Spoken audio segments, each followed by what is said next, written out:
Welcome to the CFB Dynasty Podcast with hosts Matt Knowles, Brian McElfresh, and Doug Gravely. Hey everybody, how you doing out there? It's time for the Week 9 podcast for CFB Dynasty. My name is Matt Knowles. As always, I'm here with the founder and the creator of CFB Dynasty, Brian McElfresh, and some dude that we picked up on the side of the road and we haven't been able to figure out where to drop him off at Goodwill, Mr. Doug Gravely. Brian, Doug, how are you guys doing today? Getting ready for Week 9. I'm excited, man. I'm so glad you built me up before every show. It's perfect. I'm in such a critical matchup with Doug where it's basically going to be me or him in the home league that get in the playoffs while you walk in or skip in or whatever you do. And then Dillingham's going to be in. The top three are pretty much locked. So it's going to be me or Doug that's disappointed. And I sat 47-point Salter last night in my crucial doubleheader this week. So I'm not happy about that. So BMAC, Doug, I've got a question for you. You guys both profess that you know a lot about football, right? You know a lot about the rules of football. When you're watching the game, you know what's happening. So I've got a quiz question for you. If a receiver goes to run a quick slant and the DB puts his hands around your waist before you make your cut, then once you make your cut, he grabs onto your jersey and about rips your shirt off for 15 to 20 yards and never lets go. And then the ball hits you in the hand while he's doing this. Is there a penalty on the play? Doug, what is your answer? It just depends on if the receiver was falling over or not. Maybe he was trying to help him up. Yeah, for sure. That's a hold all day. So I don't know why. Well, not so fast, my friend. Not so fast, my friend. Here is a screenshot from last night. Liberty versus Western Kentucky. This happened for 15 to 20 yards across the field. The referees throw the flag. They confer. They come back and say there is not holding. To which the announcers literally laugh at the fact that they picked the flag up. This was a 2-point conversion play that while Western Kentucky was down, it still could have changed the outcome of the game. So obviously we could talk about the insanity that happened to the NFL this past weekend. Absolutely atrocious calls in multiple games, some of them near and dear to my heart. But the question I have for both of you guys is, do you think there's a problem with officiating right now? And if so, what would you do to take a step towards helping to fix that issue? BMAC, what you got? Make them full-time employees because there's plenty of money to go around. End of meeting. That's solid. Bam. And accountability after the game. Coaches are available. Players are available. Make the refs available. Yep. I think from my point of view, I like something that was done. I'm not sure if it's the USFL or XFL this past year, or it could have been both, that every play at any time is challengeable for any reason. The coach has his challenge flag. He can challenge anything. He could challenge if a guy was lined up offside. He could challenge if this pass interference, is this holding? I think that, and I think it would probably be easier in the pros because you have one central office in New York. In college, there's so many conferences, but I feel like there needs to be more involvement from technology, from eyes in the sky. They need to be able to go back to the crew and be like, dudes, this is not a judgment call. This is a textbook. This is holding. This was done for 15 to 20 yards across the field. The guy never let go of his shirt. You've got to call that holding call. That's what I would do. What about you, Doug? I mean, I like the accountability aspect after a game, making a ref available. I don't know about reviewing every play. One, sounds like a long, extremely long, and two, you could ultimately there's ultimately a penalty on every single play that's run. So I don't know if they'd ever get a clean playoff, to be honest. But I think the refs have to be better. But I think holding them accountable like you would anybody else is something that needs to be done. And full time, I know. Said make them full time, and that is what they do. They get paid to study like game tape and be like, "Ooh, I messed up here. I failed here." Yeah, You know, just pay them. Just pay them. There's plenty of money to go around. Make them full time. Make them accountable, and then yeah, it's pretty simple to me. Yeah, it's tough because if my team wins and my team loses, I want to feel like that they won because they won on the field. They lost because they were outplayed. I don't want to feel like the officiating became the third team out there. The officials should be out there to call what happens on the field, not to make stuff up to affect what happens on the field. As a Dolphin fan, if you go back and watch the Dolphins-Eagles game, there was literal headlocks, guys with arms across their throat that were not getting called right in the middle of the screen. That changes the outcome of the game, and that's frustrating because no matter if you win by or you lose by 5 or lose by 50, you're like, well, what if they would have called that chokehold in the first quarter? Maybe the game goes differently. So, yeah. That's my rant when it comes to officiating. And as an official myself, I always try to be careful about criticizing officials, but when it's on national TV and it's that egregious, you got to call them out. Yeah, exactly. For sure. All right. So why don't we go back and take a look at last week's top standout performances? What do you think? Let's go and do that. Let's do it. Man, your boy, let's give you credit right off the jump here, Matt. Your brisket lock was the number one performer of the day. Mm-hmm. Take it away. Yeah, I think Ollie Gordon has become a must start. His last couple of weeks have been out of control as far as the stats go. When we get to later on in the show, when we talk about the rankings, he is probably one of the biggest jumpers ever in CFB Dynasty history. I think he jumped 49 spots in a single week in the weekly rankings. And if you've got Ollie Gordon on your lineup, he needs to stay in your lineup regardless of the matchup until he proves that he is not that guy. That's my opinion. Depends on the matchup in some scenarios, but yeah, overall, I agree with that. Like he's just become a must-start kind of player. And I think he was in the 20s last week. I thought he was at 50, but maybe I'm wrong. Yeah, I think he was 20 to 22 range somewhere in there. But anyways, regardless, it was a heck of a pick. And one guy, Doug, that you were talking about that you watched the game last week, Diego Pavia, or Pavia, however you say it, had a great game, 42 points. Although he played last night and didn't have the best performance, 10 of 19, 95 yards through the air and a touchdown.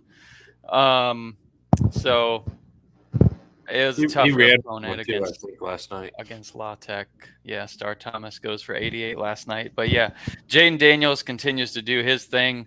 That offense is absolutely incredible. And there's like 3 of the top CFF players in the country.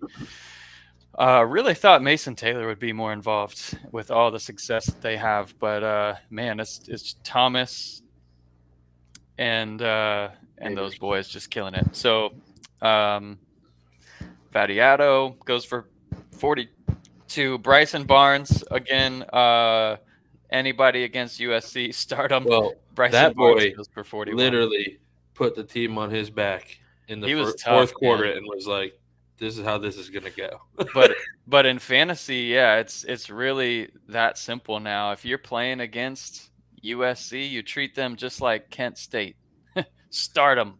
Whoever you got going against that defense, they have been really ineffective. And, Utah scored like 21 against – no. They scored 7 against Cal, and they scored 7 offensive points against UCLA.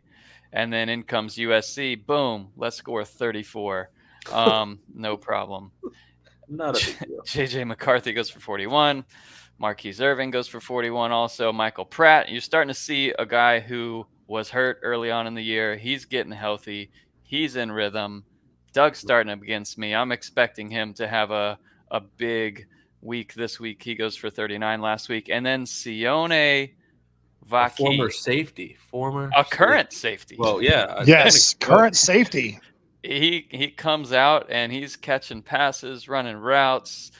Travis Hunter style, playing a ton of snaps, and then at running back, he was super effective. Like, he's got a different level of speed and agility that Utah otherwise doesn't have at running back, and Vaki is awesome. I did spend some money to kind of pick him up in a dynasty league just because with that kind of performance, I would expect him to potentially make that move to offense, or at least he's only a sophomore anyways. Right. And he can be really good. Like, he was so great offensively.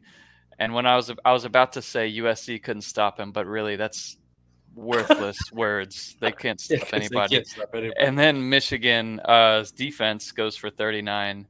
We'll see if they can defeat the NCAA, though. Yeah, they're getting attacked pretty heavy right now. Yeah. Yeah, man. I don't think I can say enough about Vaki, though. That kid, between him and Barnes, and yes, they played USC, whose defense is atrocious, but those two, they had a connection. They were solid. My question is for both of you, do you think him playing safety helps him at the running back position at all? Oh, of course. I mean, I think these that defensive players are helped with their offensive. Yeah, I think absolutely, because if you understand the way that the DB is going to be thinking, what his reads are going to be, I think that he's going to be, okay, I'm in the head of the defensive backs. I'm in the head of these guys. I know the gap that they're going to think I'm going to go to. So maybe I'm going to go to another gap. I definitely think having an understanding of the other side of the ball, that's just like players that become officials make really good officials because they understand the player's mindset compared to the officiating mindset. So I think it definitely is helping him.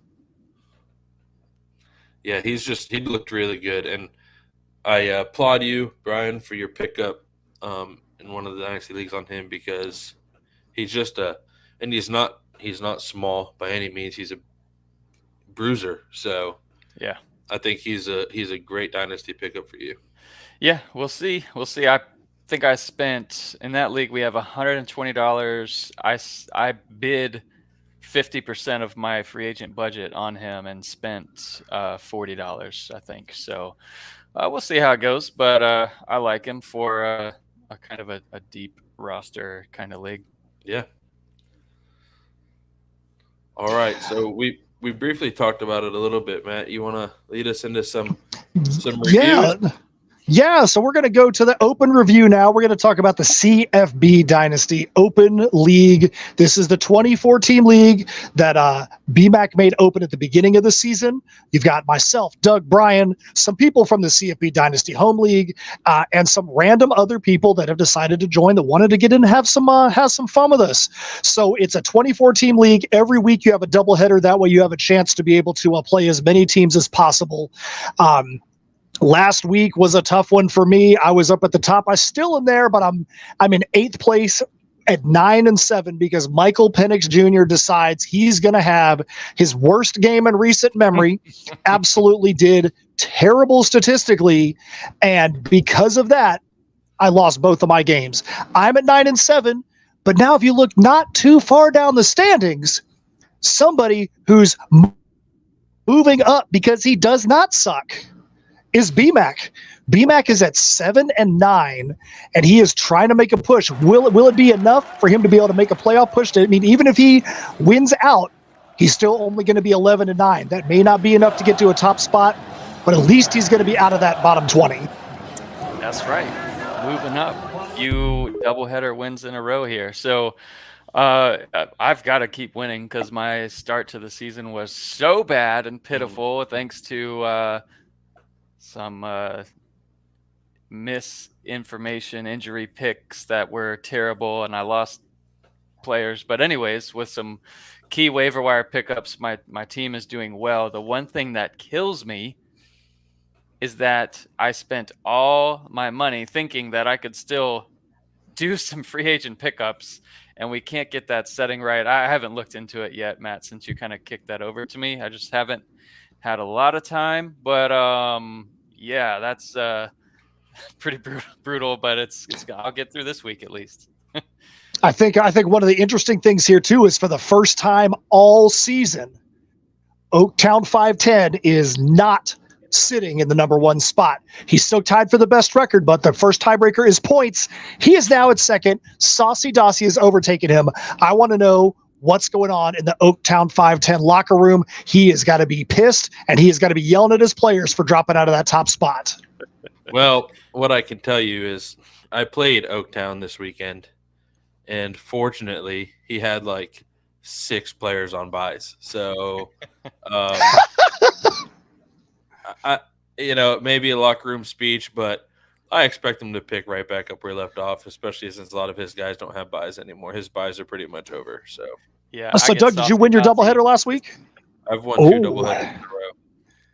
So you won 2 doubleheaders in a row, Doug. But let's scroll down. So let's find Doug in the standings. So, Doug, you've won 2 doubleheaders, and you're still at 20th out of 24. Listen, here's the deal, though. Here's the deal. If you think about it, only 7 teams have outscored me fantasy points wise. So, kind of like BMAC here, when you see that he's had 2,200 points scored on him. And Rebel. You and Brandwood. Yeah. I mean, my points is like they're like even for points for and points against. So, I mean, yeah, it's been a tough year. People like to score against me. What can I say? I don't know. Yep. Well, this league has got 2 double. Has started to come back a bit now. He's 4-12. Yeah. Carissa, Well, this league has got 2 weeks left, 2 doubleheaders, and after that, the top 6 teams are going to the playoffs. This is what's going to be the basis for having the Champions League next year. If you're somebody that's like, man, this is pretty cool, I wish that I got into this, just hang tight. Make sure you're watching the podcast in the off season, and we'll tell you how to get yourself into one of these CFB Dynasty Open Leagues next season. Absolutely. It'll be fun. And we'll even make it more of a big deal and try and have a website feature next year, depending on how things are going. I did get the bad news, though, that it does not look like the developer will be done with all those tools we were teasing. It doesn't look like they're going to be done really soon or in a way that we can effectively use them this year, which makes me sad. But we're here doing all the manual stuff anyways, so that's all right. Me and Doug and Matt will carry the torch till those tools are ready. All right, so why don't we flip over to our CFB Dynasty Home League? We'll talk about that real quick. I know we talked about it a little bit earlier, but the CFB Dynasty Home League, this is where it all started. This is the guys that if there was no CFB Dynasty Home League, there'd be no CFBDynasty.com podcast. There'd be no Open League. So in this league, you've got Josh Speed Reed, you've got Gordy, and you've got Mike Davis, all sitting pretty at 9-3 in this league. They're all looking really good to take their divisions. With some have 2 games left, some have 3 because we have some double headers in this league as well. But the game of the week, the national broadcast game this week is the UTSA Roadrunners, aka Doug, versus the ULL Raging Cajuns, aka BMAC. So BMAC, Doug, who is going to win this game and why? Give me your predictions. I made my prediction. I made a little Google sheet yesterday and kind of did an estimated score prediction for each player. And I think Doug's gonna win.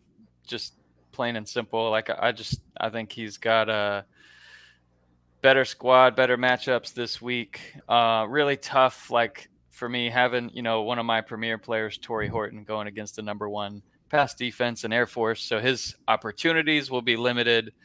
And kind of feel that way. It's really been a disappointing year in my running back room. Shipley and others that I kind of thought I would rely on to get 20 plus a game are more turning out to be like 11, 12, 13 a game. So that's a huge difference in my expectations for how this year is going to play out, and it makes me sad. So Doug, do you agree with that assessment? You agree with that assessment there, Doug?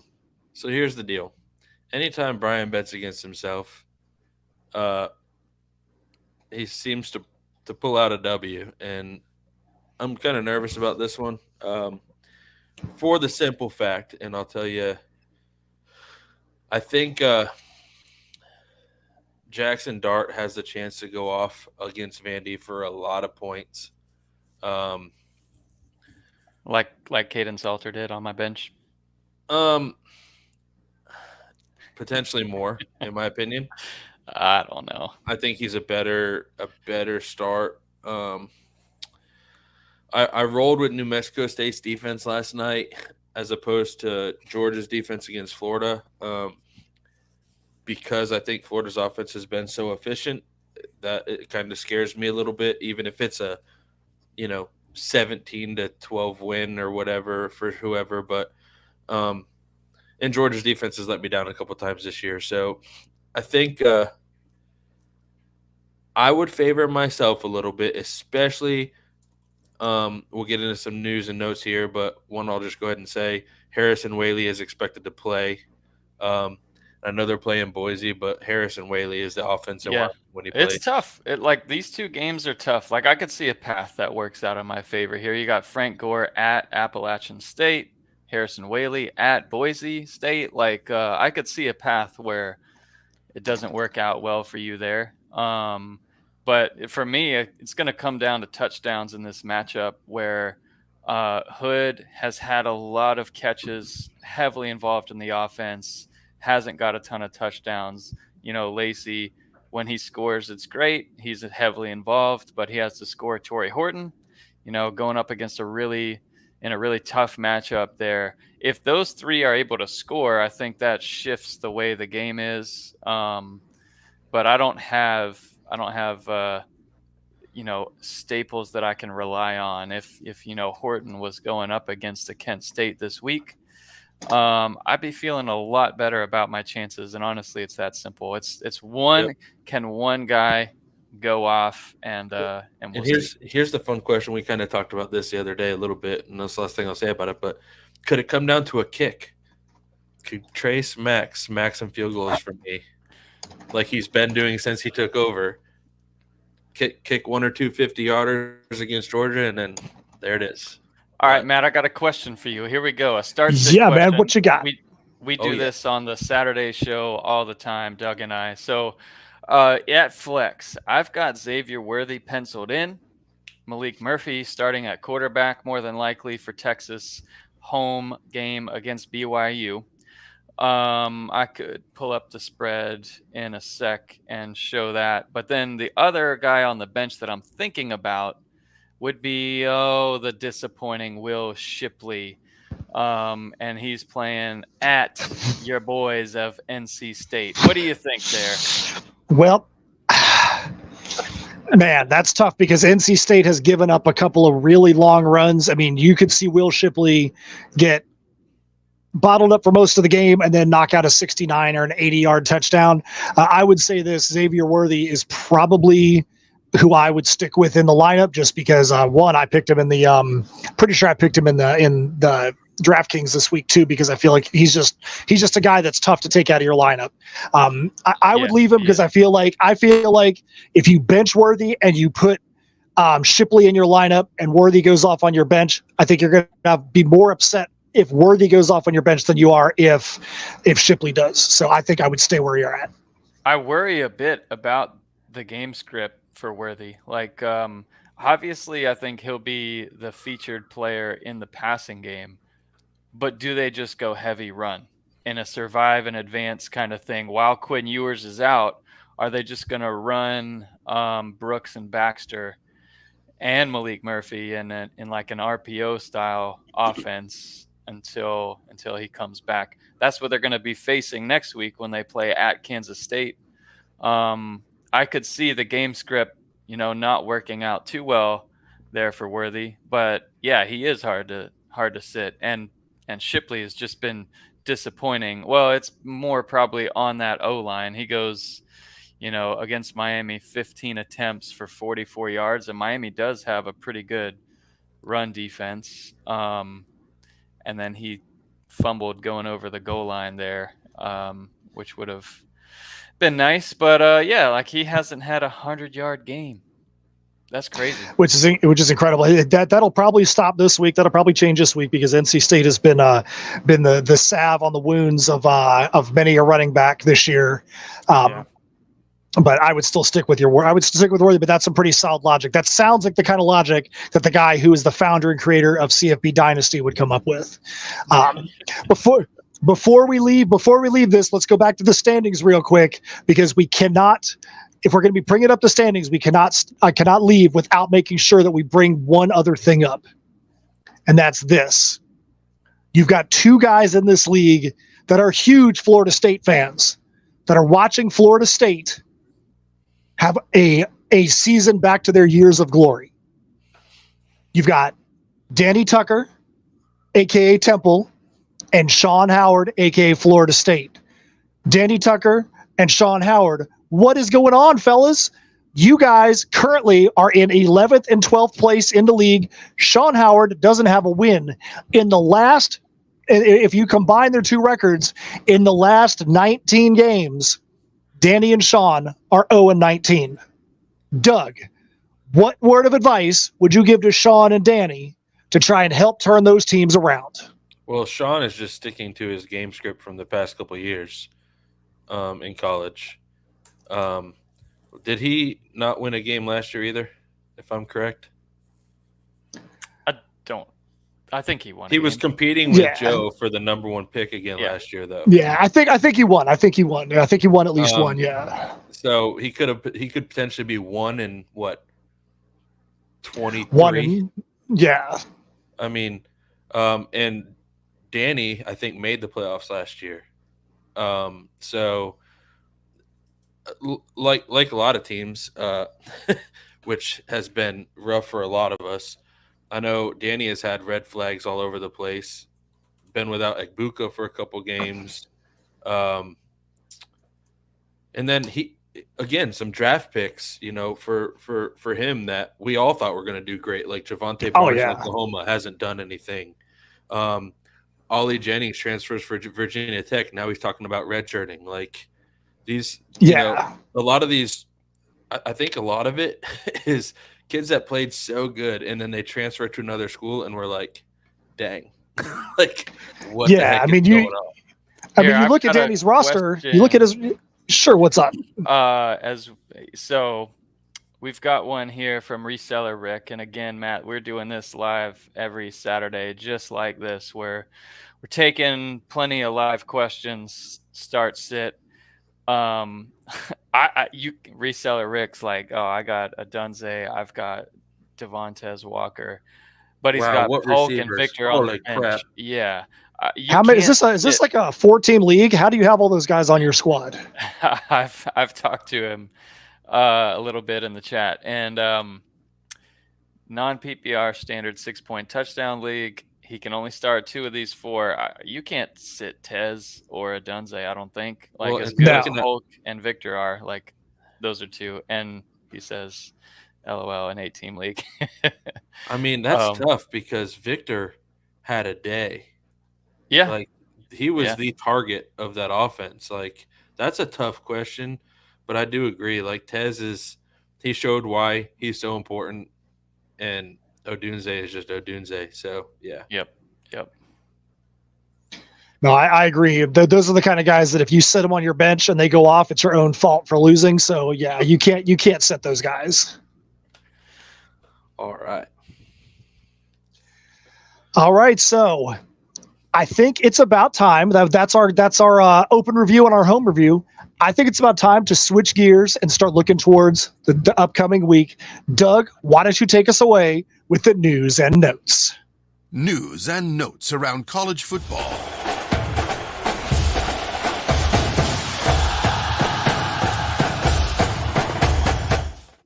All right. So news and notes. We'll go through these pretty quick. We got a lot. Cam Rising officially out for the year. In Matt's words, what the junk. I kind of expected that to happen, especially after how Barnes played this week. So, yeah. And then we got Xavier Legette, receiver from South Carolina. He's questionable this week. Their coach really isn't saying much, except for the fact that Antoine Wells for South Carolina is out again. So that poor kid. But we feel like we talk about him every Saturday, Brian.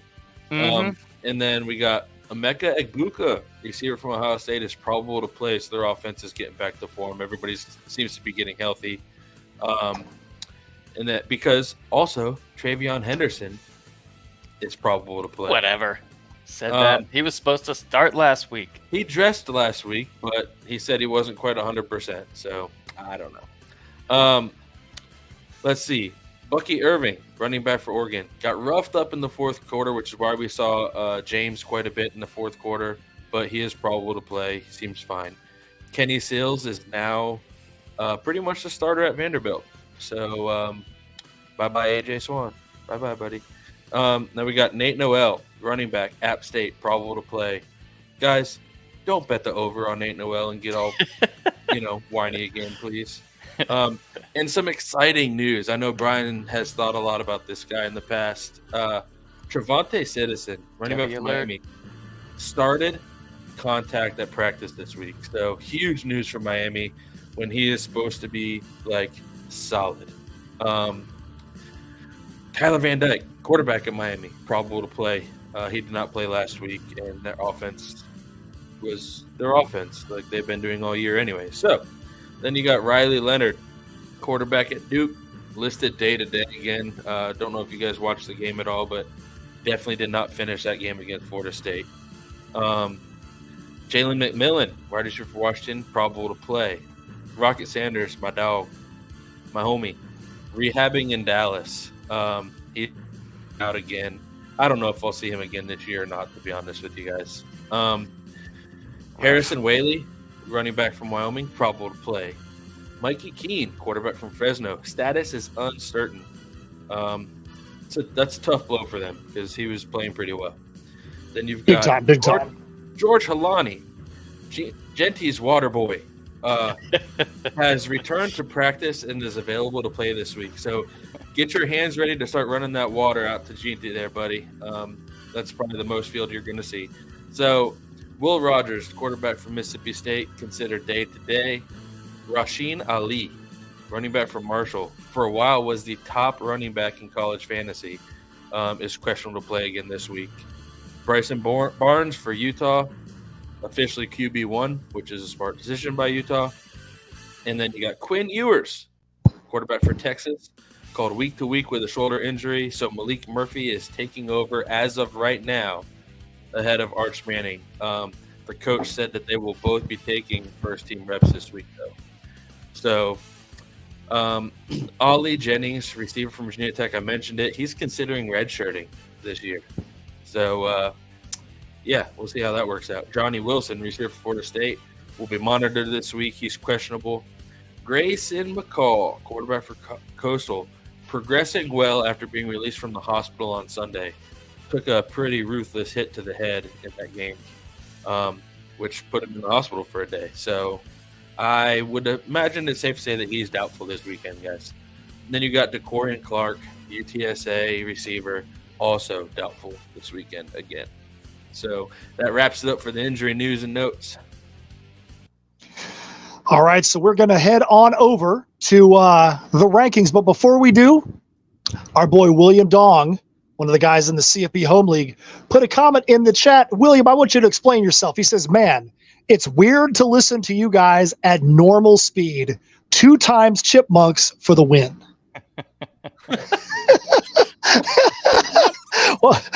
What you talking about, William? All I got to do, I have one word for you, William, and that is praise. All right, B-Mac, why don't we head over to the rankings for this week?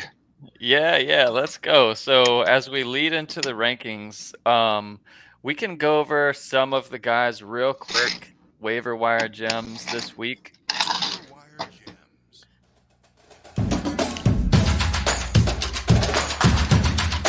All right. So, Chandler Rogers is out there. Bryson Barnes named the starter. Bryson Barnes is 1% of leagues. Too bad he doesn't play USC every week. He plays Oregon this week. So while you might have him available, he's not a start this week.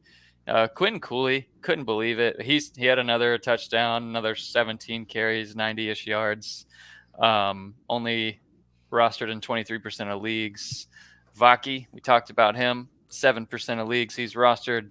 Javon Baker, dude, looked awesome for UCF in the game against Oklahoma last week, and I'd expect his confidence to be raised, the OC's confidence to be raised in Baker to just get him the rock. And although he's a senior, former transfer from Alabama, only rostered in 18% of leagues, could have a really impactful finish to the season for your fantasy squad. And then Noah Smith, killing it for Sam Houston as of late, getting so many targets.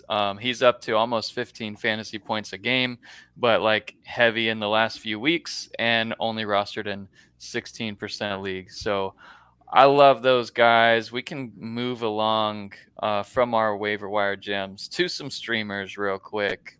Let's get it. Let's go streaming.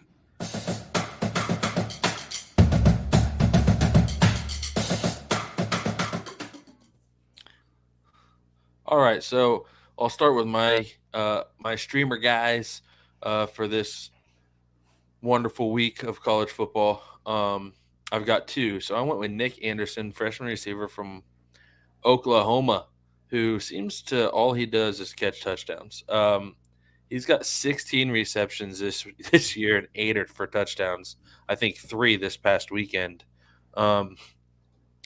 He is a sleeper for dynasty leagues in general. I think if you have a dynasty league, he might be a receiver worth picking up and keeping for the future. Just because he already seems to be established himself as the future potential number one there, and with Jackson Arnold, I don't think their passing game is going to be hurting at all. But then I went with another receiver, Omega Blake from South Carolina. With all the injuries at receiver for South Carolina and Leggett being questionable, I thought Blake had a pretty nice week this past weekend. And I expect him to have another one. So those are my two. I like Malik Murphy a lot as a player. Getting the start for Texas, he's got a real opportunity. A lot of teams went after him after Arch Manning went there, and Ewers was the starter. A lot of teams were going after Malik Murphy, and for good reason. He's a really great player. Strong arm, great on the ground. Interesting to see how they use him this week. We talked about it a little bit. Do you start Xavier Worthy? Do you sit him if you've got a different option? How will he be used in the offense, or will it be more of a run-heavy attack as they are in survive and advance mode against BYU? BYU, though, this game is home in Austin, Texas, and they're 100th against the pass. So I think there's going to be some opportunities, and Sark likes to take some shots, and he will, with Malik Murphy to kind of alleviate, the box this week. So I like Malik Murphy. He's $7,000 in DFS, and I'll be talking about him in a little bit. That's in addition to, Javon Baker, Noah Smith, Sione Vaki that we talked about for Utah. So that's it. But now we can really get right into some of the rankings and kind of go over some questions here. The freaking question that I had to face was Caden Salter against Jackson Dart. And let me get this weird-looking guy off the screen here. Yeah, it looks like he, like I said, could play in the movie Grease at this point. But yeah, how does Florida lose to that quarterback this week? I don't think it can happen. So Dart against Salter was my choice, and so I went with Dart, and because Salter, they don't throw it a lot. He did only have 15 pass attempts, but he ran for over 100, got a touchdown. And Western Kentucky's defense was terrible, but so is Vanderbilt. So maybe Dart will also have an equally good game. But we'll see. Anything stand out here to you guys this week before I ask you a couple questions? There is a quarterback on this list that I like that I actually picked up in our open because I had some buys, and I like what Jordan McLeod for JMU's been doing this year. Yeah. So it's kind of cool to see a kid from such a small school in the top 20. Yeah, 33 and then 31 points in his last 2 fantasy games, and they're projected to score 33 this week against a Old Dominion team who's 87th against the pass. You got a lot of weird stuff like that, like McLeod is up there, Aguilar's up there, Castellanos is up there. Although he's been doing good, we're not used to seeing Boston Ranger. College quarterbacks up there. Like, how much confidence do you have in him to start him, with fantasy playoffs and stuff on the line? Yeah. I think to me the toughest one on here is seeing somebody like Shador not even in the top 25. Yeah, it's tough. It's tough to see him Frank there. Harris, also on your roster, is sitting there at 19. Yeah, it's interesting to see. It's interesting to see that Frank Harris is ranked above Shador.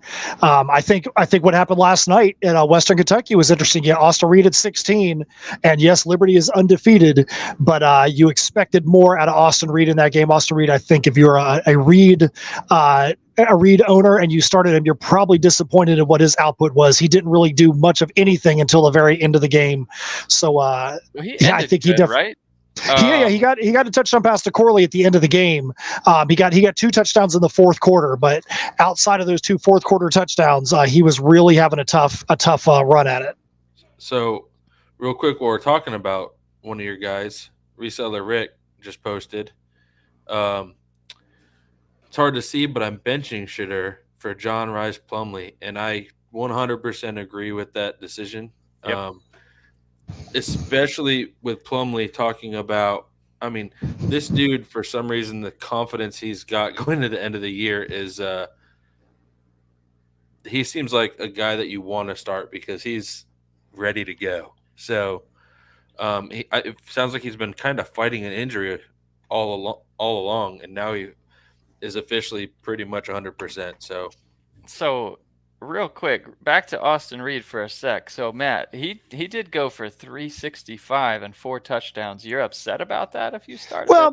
Well, I guess. Let me say this. Let me go back and rethink my comment because yes, he did get those scores at the end of the game. My frustration with Austin Reed was probably because 10 minutes left in the game, he didn't have half of those stats. Yeah. So that's cool. My mind probably was made up about being frustrated about Austin Reed before the second half of that fourth quarter happened and the controversial penalties. Yep. So not that it matters, like, Matt could start you at quarterback, Doug, and still win his matchup this week, or matchups. What rather. Is that supposed to mean? You guys are setting me up for failure. You're very much so unathletic. And no. You guys are setting me up for failure so we can talk about me next week. You're setting me up for failure. You're just literally going to score 0 in college fantasy football this week. I'm just saying that's how easy Matt's going to have it this week. He's just going to be laughing with his legs up. Not for the fact that I'm unathletic, the desk for the fact that I'm not on a team is what you're saying. Would you start Shador?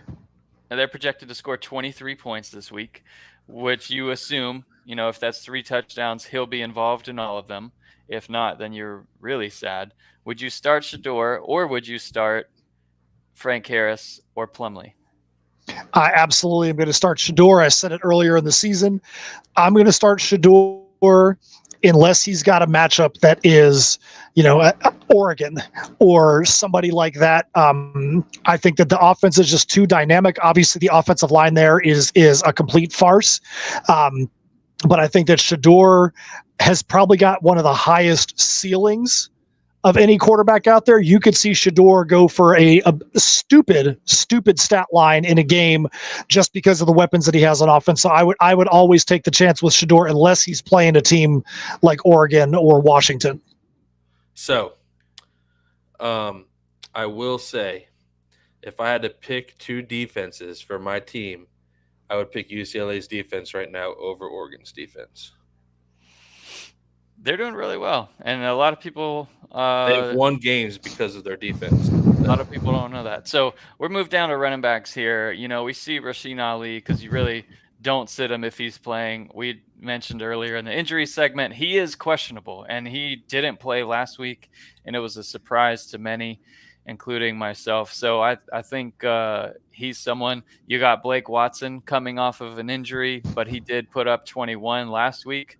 The week before, you were really sad because he played for like a play, and then set out the rest of the game. And really similarly was Nate Noel, who played for like a play, got 1 point, and then 0 last week. So he's probable to play this week against the number 128th rushing defense. So, man, if you have somebody like, let's say Quinshon Judkins, in a game where, maybe he plays a half and they rest him, maybe not. They're starting to run Bentley a bit more, and he's looking really good as the, the RB2 in that offense. Would you start Judkins over any of those guys listed above him? Man. Matters who it is. Obviously, you're not starting anybody over Genty or Gordon. Quinshon Judkins is a hard guy to get out of the lineup. Yeah, he would be, because especially if you've had him in a dynasty league where he helped carry your team last year, hasn't been up to that standard. He's only averaging 17.5 fantasy points a game right now. Tough to sit him though against Vanderbilt. That's one where I had a really hard time kind of placing him there as the number 11 start this week. So one I find interesting. Can you explain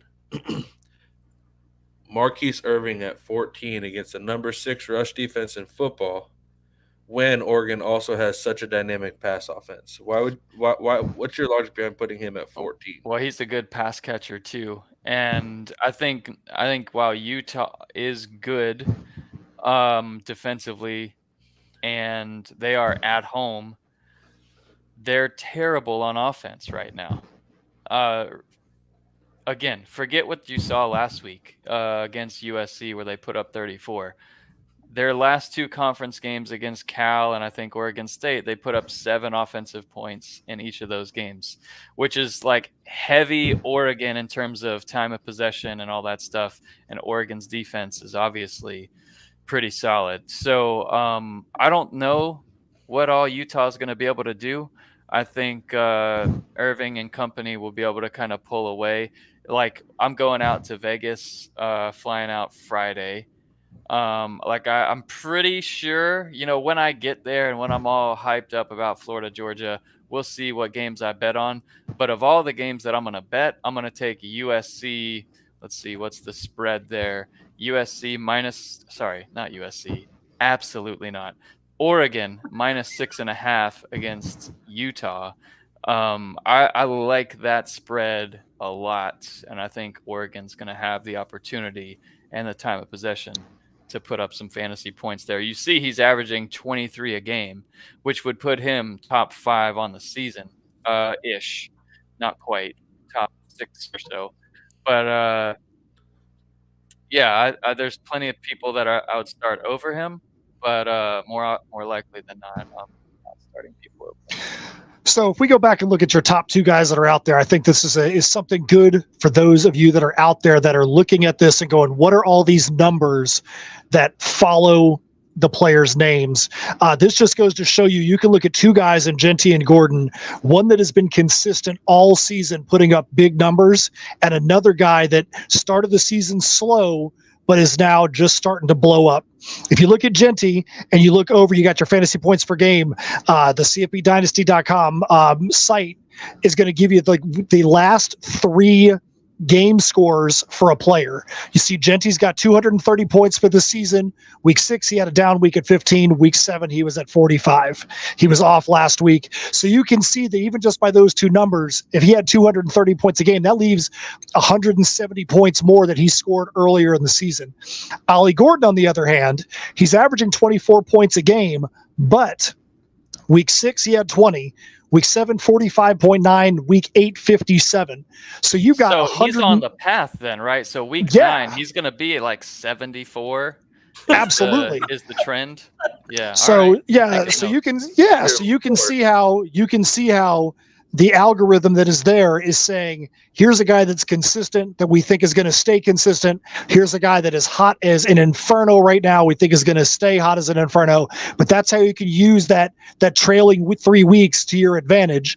Because just because somebody's got a lot of fantasy points for the year, that doesn't mean that they're performing well now or vice versa. So that's just a way to be able to use this spreadsheet and use it to your advantage.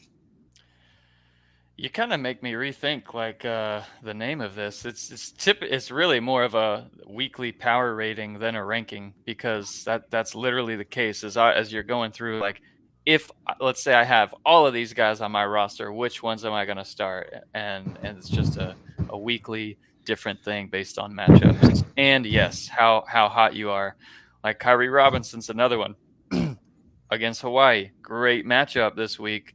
He goes 21, 48, 24. Love the running backs there. Let's move along to receivers, where we have some less good matchups for some of the top guys, like a Troy Franklin, like Jamari Thrash, Torrey Horton, Malik Washington's got a tough matchup. Silas Bowden has been hot, but has a mediumly difficult matchup there. So yeah, a lot of tough starts here early on, but up at the top, like, reseller Rick, you got it good with the number 1 and number 2 guys here. I couldn't sit those guys. You got Marvin Harrison up there. Trey Harris is coming back healthy and is the primary target in that offense. I expect them to get him going early against Vanderbilt. And then Colin Lacey, who's a feature of that offense, South Alabama, and they get him involved early and often, and hopefully he scores like 4.5 touchdowns this week. Hopefully not. So a question for you, Doug. If you had, let's say, a Torrey Horton. Yep. Would you be able to start, like where would you have ranked him here in this top 21? Or if you had to choose Horton or Worthy, who would you go with? I'm going probably with Worthy, based off matchups and based off the fact that he will potentially beat you deep at any moment. And Malik Murphy has the arm talent to be able to do that as well. Horton's just playing a really good defense, and he didn't have a good week last week either. Yeah, he's gone 15, 18, and 6 the last 3 weeks. They're playing an undefeated Air Force team that basically wins because their defense scores touchdowns. I mean, yeah. So, I would say too there that Air Force is probably going to be holding the ball a lot longer. They're well known for having an offense that just grinds out and takes a lot of time off the clock. So there's probably going to be less opportunities for Horton to have the big plays, where Worthy is probably going to be on the field a little bit more, just because of the difference between the BYU offense and the Air Force offense. right. Yeah, for sure. So although I believe Horton is if they score points, Horton's probably involved in some way. You know what I mean? But man, that Air Force defense just looks so good. And like you said, Matt, their offense is literally, it's like they play a game of keep away with teams that they play. They just run. So that's a scary start.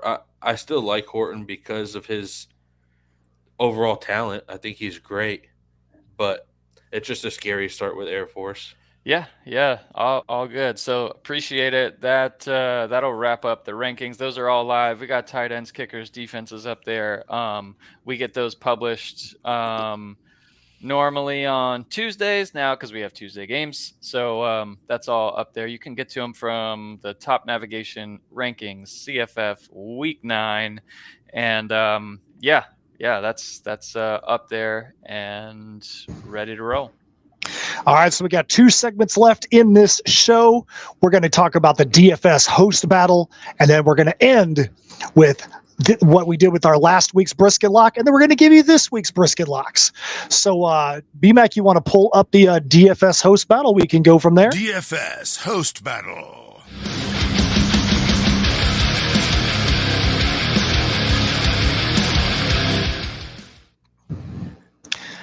All right. So last week, I was able to pull off the my third victory of the year. So real quick, Doug, this involves you here. So Doug and myself are currently tied for first, not second, but tied for first, Doug, in the DFS host battle with 3 wins apiece. BMAC is in last place in the DFS host battle, crushing him with only 2.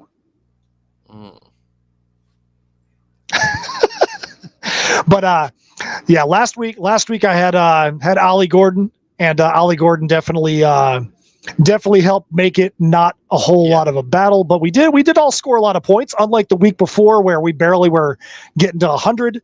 Last week we all at least showed that we deserve to be having a DFS lineup. A DraftKings lineup. So BMAC, do you want to start this week and tell everybody who your lineup is for the upcoming week? Yeah. Gotta have a win here. So I'm going cheap at quarterback right off the bat. Taking Malik Murphy and just hoping he gets a rushing touchdown or 2, maybe a deep shot to Worthy or 4. And then at running back, I've got RJ Harvey for UCF on getting a ton of touches, 612 yards, 8 touchdowns, on the ground. Also involved in the passing game a little bit, but not as much as you would think in that offense. But I like him this week at home against West Virginia. Can we get a breakout performance from a guy who is supposed to be one of the best running backs in the country at home? You're feeling, not alleviated from the loss, but there's a release there. Okay, you've had your first loss of the season against Ohio State. Can Nick Singleton bust 1 or 2 this week at home in Happy Valley against Indiana, 136th against running backs? And then I've got Javon Baker at 5,900, Arliss Boardingham for 4,400, a cheapo Gators tight end there, and one of the featured players of the offense as of late. And DraftKings, I think, doesn't correctly reflect how involved he is. And then Evan Stewart, rolling with him against that hapless South Carolina defense. And he's only 5,800. Hasn't had a great connection at quarterback yet since they had to make the switch from Wegman. And then Jordan Waters for Duke. 6,400 is in my flex, and my super flex is Drew Aller. So we'll see how that Penn State offense can do. And they obviously have to get it rolling as they get ready for Michigan. Who you guys have this week? Doug, I'll go next since last week I didn't even have my lineup ready when we started, so that way I can tell my lineup before you have to give up your lineup. So this week I went with a 5-wide formation. I've got 5 wide receivers in my lineup. I started off with Bo Nix at quarterback, 9,800, one of the highest dollar amount players that's out there. Running back, I went with Jonathan Brooks from Texas at 7,500. And then I actually went with Josh Henderson from Indiana. I took him at 4,100. I needed to get somebody that had a low dollar amount in there. Xavier Worthy from Texas, I got 6,800. Jamari Thrash from Louisville, 6,100. Had to go with my man Jack again after he had a stellar performance for me last week. Joseph Manjack, not the first, not the second, not the fifth, but the fourth for Houston at $5,700. Then at flex, another wide receiver, Jaheim Bell from Florida State at just 4,200 because I needed to fill in the spot. And then my super flex, Nick Anderson from Oklahoma. I felt like he was quite undervalued at 5,800. He had 30.5 points last week. So I think he's going to have another big game, and we'll see what happens. But that's my lineup. Doug, what about you? All right, so at quarterback, I went Will Howard at 8,500. I know that they've been splitting times between the two, but he had a great passing game last week, and they play Houston, so I think that'll continue. Um, then Brian, don't hate me. Running back, one of the spots I went DeJuan Edwards Oh yeah. at 7,300 against Florida, and Florida had one game where they showed they can stop the run, and then I don't know where that run defense went after that, but we'll see if Florida's run defense shows up and stops the run. I will lose DFS, and I don't care. So then you've excuse me. Then I went with Trayshawn Ward against Houston. Then one of my streamers, I went Omega Blake from South Carolina against Texas A&M at 3,800. Then a kid I've had in a couple lineups who's done pretty well for me lately, I went with Tez Johnson from Oregon. I think Utah is going to try to stop Franklin, and I think Johnson is going to be Bo Nix's outlet this week. And then I agreed with you, Brian. I went with Evan Stewart against South Carolina because that defense, kind of like USC, can't really stop anybody. And then my flex, I went Marcus Major, running back from Oklahoma, at 4,900. And my super flex, I went John Rice Plumlee against West Virginia. So, Doug, I think this is the first week all year that you and I do not have a single player the same on our rosters. I don't know if that's good or bad, but that's very interesting. That means you're probably going to whip my butt, and you're probably going to bring home the championship again this week. Or it's right. Brian's week. Maybe we'll all go 3 wins. You never know. So that's our DFS or our DraftKings lineups for this week. So real quick, before we move on to our brisket locks, so William Dong answered the question we had from what is he talking about 2 times? William Dong says, I normally listen to you guys through the podcast app, and most things I listen to at double speed. So that's what I'm talking about. Dong wants to he wants to make sure he's making the best use of his time. He's like, I'm just going to listen to it on fast forward, get an hour podcast done in 30 minutes, and it's all going to hit your brain waves the same. That's pretty smart. I'm impressed by that. Oh, so that's kind of like speed reading for the ears. 31-24, he also said. So that's a lot of points there, Mr. Dong Father, as we call him. All right, so we are just over the hour mark. We need to wrap this thing up. B-Mac, are you ready for the final segment? Let's talk about the brisket lock. It's time for the brisket lock.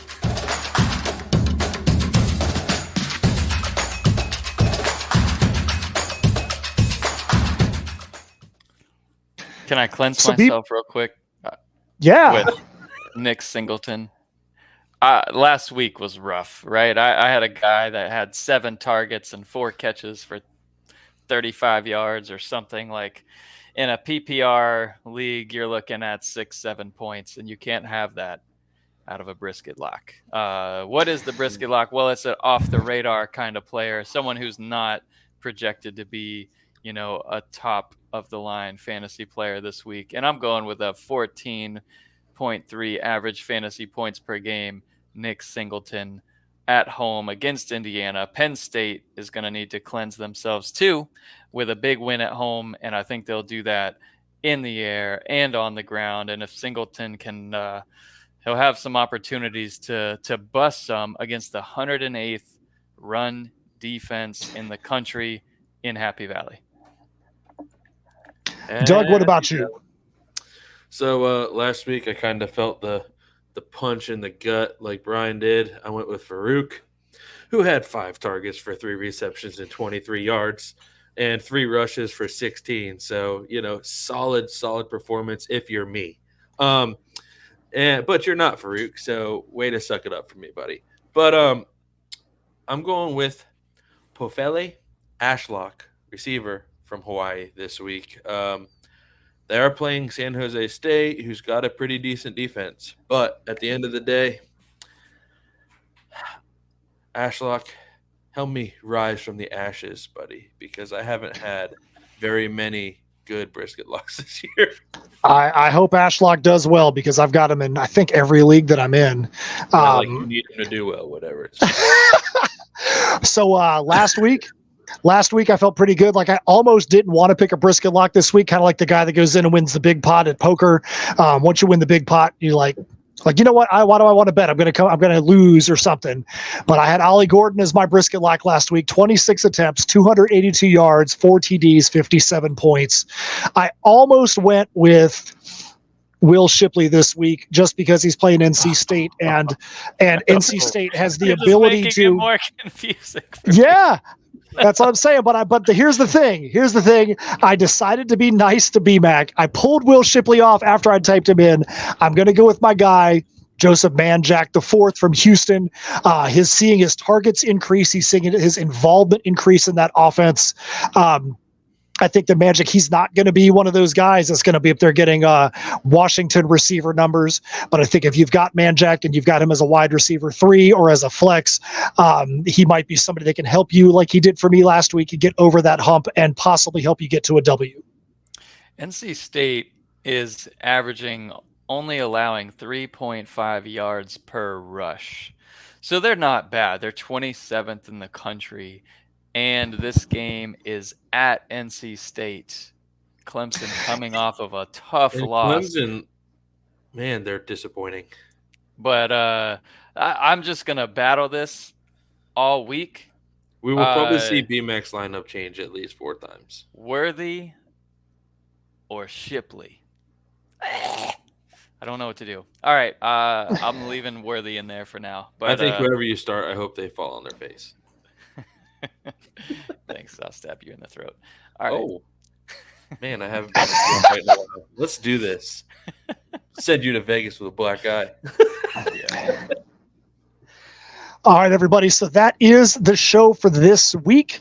BMAC, are you guys going to be doing the show on Saturday with you traveling, or are you guys taking the week off? That's questionable as of right now.